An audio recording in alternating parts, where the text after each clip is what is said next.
Hi everyone, we are going to see the continuation of message passing system for implementation of IPC. In this we have already seen the direct or synchronous communication establishment. Now we are going to see the asymmetric communication. In this, as I said, in symmetric or direct communication, only one link can be established between the sender and the receiver, and both the identity of the sender and receiver must be known. In this asymmetric addressing mode communication, the sender name is not required by the recipient. Okay, this is the major difference between the symmetric and asymmetric communication establishment. In this, the system call which is used is same send. In this, send p comma message, that is the sender must know to whom he is sending the message, that is the identity of the receiver, but the receiver doesn't need to know the identity of the sender. So receiver receives the data using the method of receive id comma message. In this, he doesn't need to know the identity of the sender. He can receive message from any process. id is fit for the name of the process which communication has been taken place. That is, in direct communication only one link will be established between the two process. Here n number of links can be implemented. In this, any sender can send message to the receiver. This is the process of implementation of IPC under asymmetric communication of message passing technique. In this, next one is indirect communication. Indirect communication is nothing but the message are sent from the receiver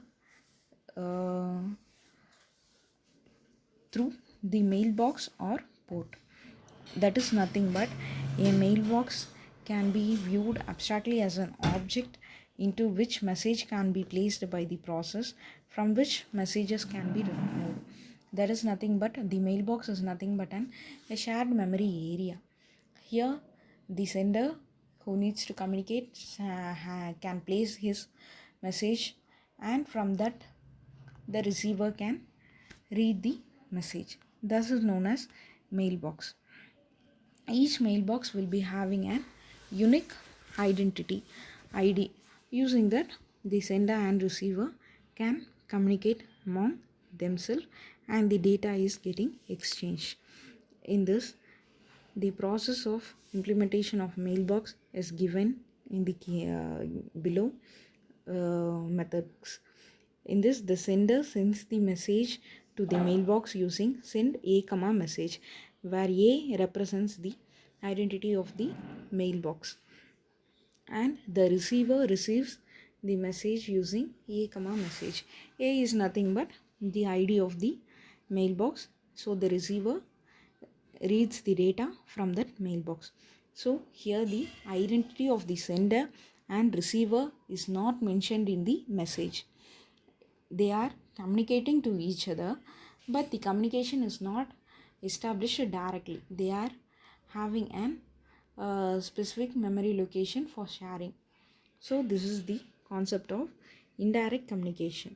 Here also only two process can be communicated to each other, but the thing is that their id was not visible in the communicated message link.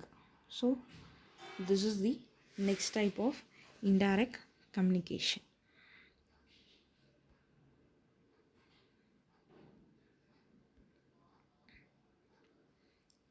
In this, as I said, the link establishment will be having the following properties. That is nothing but the link is established between as only two process, that is a sender and the receiver. Both will be having an shared mailbox. As I said, they will be having a specific location, and the link associated may be associated with more than two process also can be using the same mailbox concept. This is nothing but, for example, if a sender sends the message to a mailbox, n number of receiver can be read that message from that same mailbox. Here the process number is not limited, and in this each pair of communication, number of different links may be exist between the each process which is accessing the data. That is n number of links, because a process can read the data from the mailbox using a single link. If multiple numbers of process is reading the data from the same mailbox, multiple links can be established. This is the concept of indirect communication.